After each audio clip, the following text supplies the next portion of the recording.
परमात्मा अपने शरीर की रोशनी को हल्का, नूर को हल्का करके आते हैं,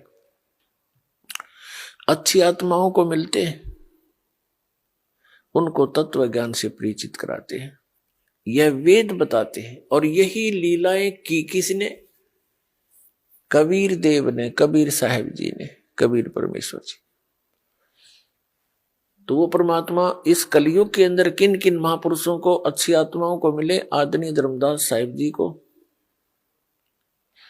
आदरणीय मलुकदास साहिब जी को, आदरणीय नानक देव साहिब जी को, आदरणीय दादू दास साहिब जी को, आदरणीय गरीबदास साहिब जी गांव छुड़ाने जिला झज्जर वाले को, हरियाणा वाले को, आदरणीय घीसा दास साहिब जी गांव खेखड़ा जिला मेरठ उत्तर प्रदेश वाले को, और आदरणीय स्वामी रामानंद जी को। ऐसे अनेकों महापुरुषों को परमात्मा मिले, उन दृढ़ भक्तों को,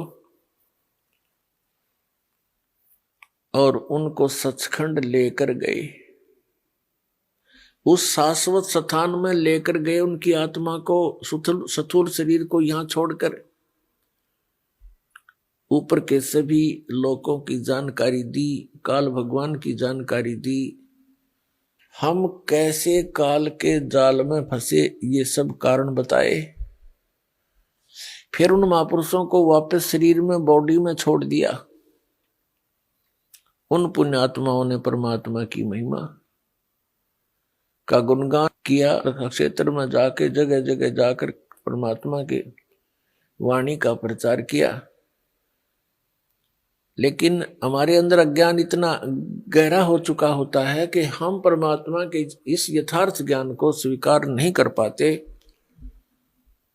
और जिस कारण से आज तक हम इस काल की जेल से नहीं निकले। और हमने यहाँ की व्यवस्थाओं को, यहाँ परमात्मा की प्राप्ति और परमात्मा से मिलने वाले लाभ ना प्राप्त होने से, परमात्मा की प्राप्ति ना होने से, हमने यहाँ की अपनी विधि से, अपनी सूझबूझ से कुछ परंपराएं बना ली, और यही जन्म और मरण के इस कोल्लू में हम पक्के हो गए। हमें और कोई दिमाग में हमारा बात आती ही नहीं कि बस इतना ही काम है, जन्म हो गया, शिक्षा ग्रहण कर ले, और फिर बड़े होकर विवाह हो जाए, विवाह के बाद संतान हो, संतान की परवरिश करें, इनका विवाह कर दे, फिर मर जावा, बस, नथिंग एल्स, नो प्रॉब्लम। ये कोई काम है? ये तो पशु पक्षी भी करते हैं। फिर परमात्मा ने इतना सुंदर शरीर आपको दिया है, इसका काम भी कोई विशेष ही है। उससे हम वंचित थे, उससे उसको हम भूल चुके थे, लेकिन आत्मा के अंदर एक विशेष कसक है, उस सुख की याद है जो सतलोक में शाश्वत स्थान पर आपको प्राप्त था। तो उसको हम यहां खोज रहे हैं। जैसे खांड की मंडी में, खांड की मंडी, बूरा की मंडी, यानी एक विशेष स्थान हो जिसमें केवल बूरा के बोरे हों, थैले हों, बोरियां रखी हों, बारदाने भरे हों, और वहां से कोई एक कीड़ा वहां से निकल जाए, और दूसरे स्थान पर नमक की मंडी हो, बोरे भरे हो, बारदाने भरे हो, वहां पहुंच जाता है। दोनों का कलर सेम होता है, लेकिन टेस्ट में दिन और रात का अंतर होता है।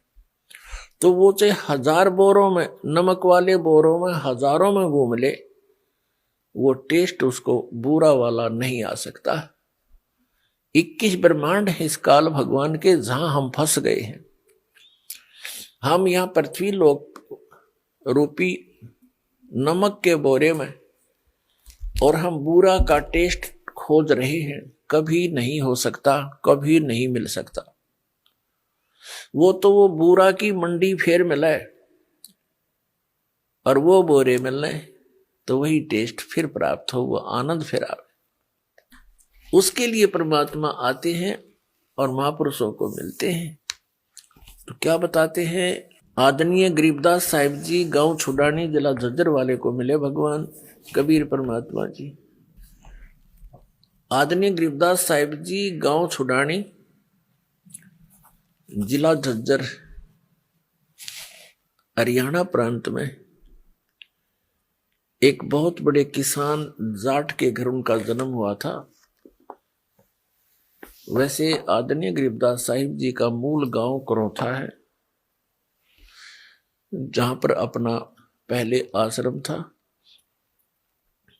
अब भी आश्रम तो अब भी है, लेकिन कुछ उपद्रवियों ने झूठा प्रचार करके जनता और राजा को भ्रमित करके उसको अपने कब्जे में ले रखा सरकार ने। लेकिन परमात्मा की दया हुई, यहां फिर से वही प्रचार चल रहा है। तो गांव करौथा जो है गरीबदास साहिब जी का मूल गांव था और छुड़ानी उनके नानके थे।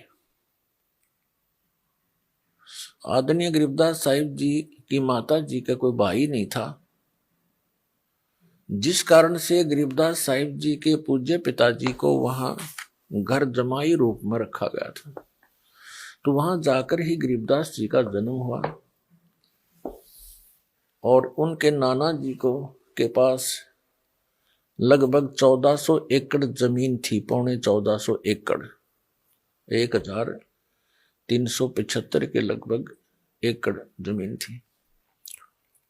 बहुत सी गौवें रखा करते थे। गौओं को चराने के लिए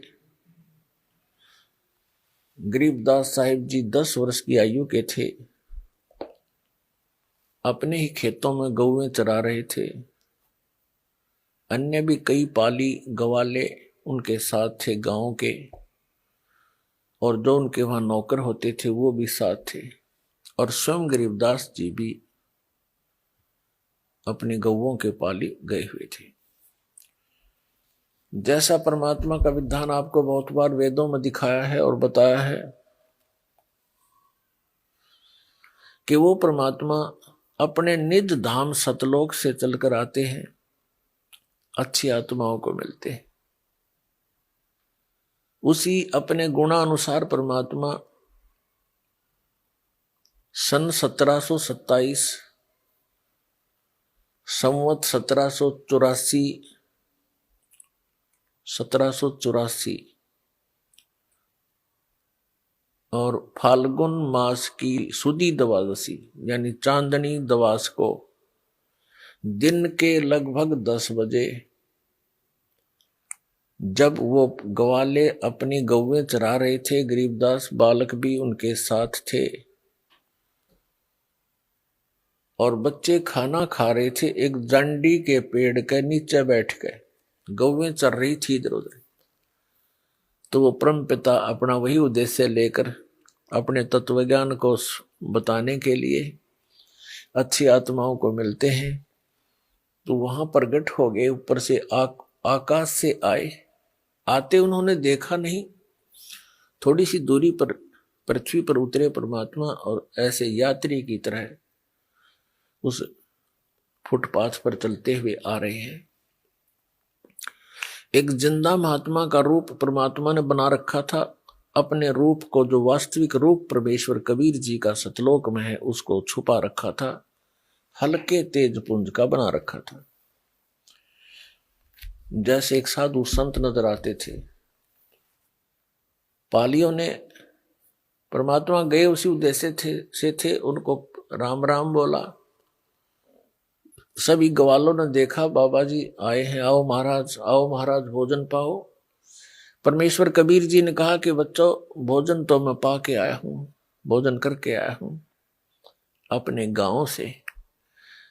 बच्चों ने, पालियों ने पूछा, क्योंकि पाली जो ग्वाले थे बड़े भी थे, 50 वर्ष के, 40 वर्ष के, 30 वर्ष के, 20 वर्ष के। सबसे छोटे गरीबदास जी थे 10 वर्ष के। उन्होंने पूछा कि आपका गांव कौन सा है बाबा जी, आप तो साधु संत फकीर हो। तो परमात्मा ने कहा भाई साधु संत फकीरों का भी गांव तो होता ही है, डेरा तो होता ही है। तो उन्होंने पूछा पालियों ने, आपका डेरा कहाँ है, आपका गांव कहाँ है, उसका नाम क्या है, कितनी दूर है यहां से।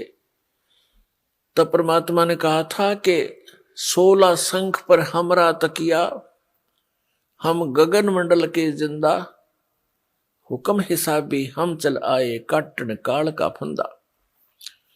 हमारा जो गांव है यहां से 16 शंख कोस की दूरी पे है, सतलोक नाम है उसका। तो बच्चों ने कहा जी खाना खाकर आए हो, अच्छी बात है, लेकिन हम अतिथि को बगैर कुछ आतिथ्य किए, सत्कार किए जाने नहीं देते, हमें पाप लगता है। आप खाना नहीं खाओगे तो दूध तो पीना ही पड़ेगा। तब परमात्मा ने कहा भी ठीक है, दूध पिला दो, मैं कंवारी गाय का दूध पिया करता हूं। तो बच्चे दूसरे जो पाली थे बड़े बड़े सभी मिलकर कहने लगे कि महाराज आपकी दूध पीने की नीयत नहीं है, आप तो मजाक करते हो, कंवारी गाय कभी दूध देती है? परमात्मा ने कहा देती है भाई, यदि तुमने दूध पिलाना है तो पिला दो। गरीबदास जी 10 वर्ष के बालक थे, एक बछिया लाए पकड़कर, गले से रस्सी बांध रखी होती है, उससे पकड़कर लाए, देखो महाराज जी इसको बच्चा भी नहीं है और ये गर्भ भी नहीं धारण किया इसने अभी तक, ये कंवारी गाय है, ये कैसे दूध देगी? परमात्मा ने कहा कि दूध निकालने के लिए कोई स्वच्छ पात्र लाओ, एक मिट्टी का 2, 3, 4, 5 लीटर जिसमें पदार्थ आ जाए, दूध आ जाए, ऐसा पात्र था।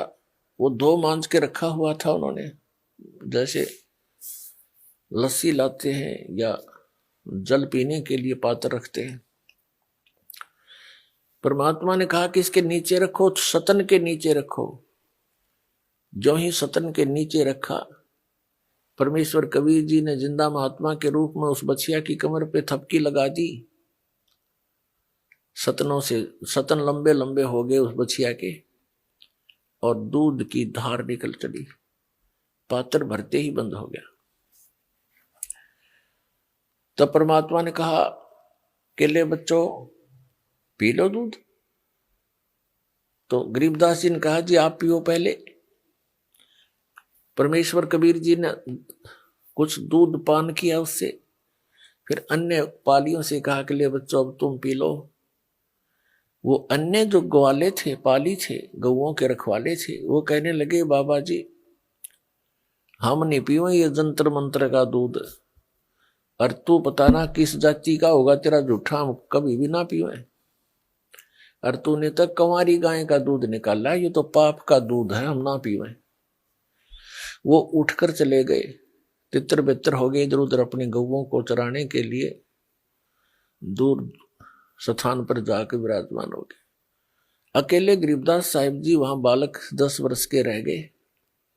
उन्होंने कहा लाओ महाराज मुझे दो, मैं पीऊंगा, आपका प्रसाद कब कब मिले।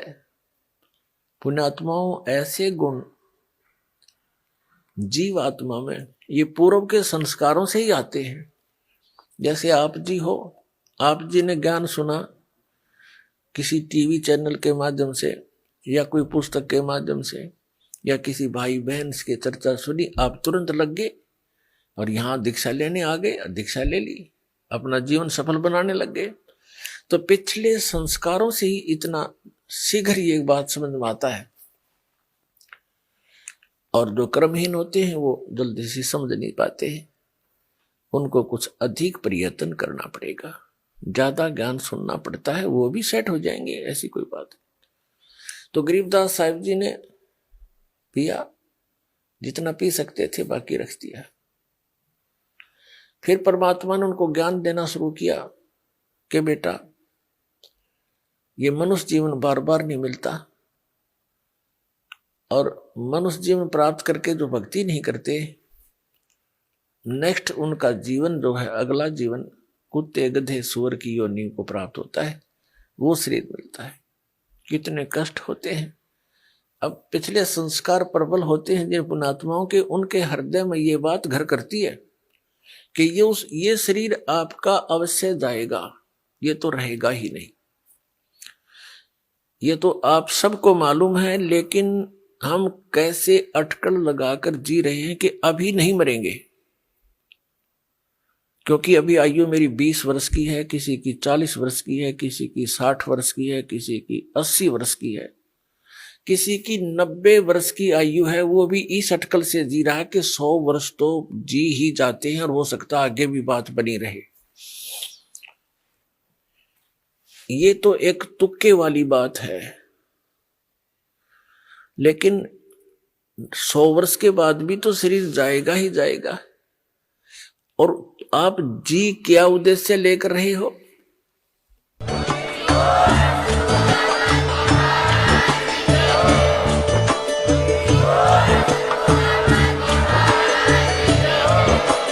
आप सुन रहे थे जगत गुरु तत्वदर्शी संत रामपाल जी महाराज जी के मंगल प्रवचन। अधिक जानकारी के लिए विजिट कीजिए हमारी वेबसाइट www.jagatgururampalji.org। संत रामपाल जी महाराज जी के शुभ आशीर्वाद से पूरे विश्व भर में 500 से भी ज्यादा नाम दीक्षा केंद्र हैं, जिन पर संत रामपाल जी महाराज जी द्वारा ऑनलाइन निशुल्क नाम दीक्षा दी जा रही है। अपने नजदीकी नाम दीक्षा केंद्र का पता करने के लिए संपर्क करें 8222880541।